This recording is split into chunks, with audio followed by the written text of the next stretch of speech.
आगे बढ़ते हुए खबर शामिल करेंगे कराची से, जहां हैवी ट्रैफिक का खूनी खेल ना रोका जा सका। शहर कायद की सड़कों पर अंधाधुंध दौड़ते हैवी व्हीकल ने एक और शहरी की जान ले ली है। शेरशाह में टैंकर ने शहरी को कुचल डाला। कोरंगी में गाड़ी की टक्कर से मोटरसाइकिल सवार जाँ बहक हो गया। कराची की सड़कों पर बेहंगम दंदनाता हैवी ट्रैफिक, शहरियों का बाहर निकलना दूभर हो गया। जाने कब टैंकर चढ़ दौड़े या डंपर रोन डाले।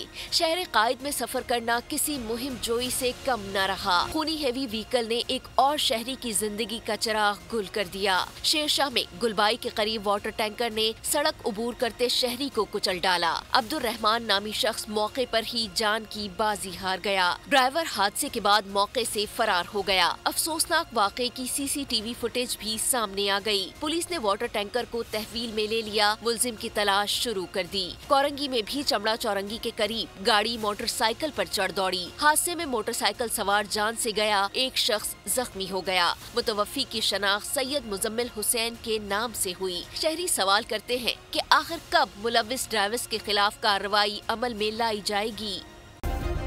सब्सक्राइब करें और बेल दबाएं ताकि कोई खबर रह न जाए।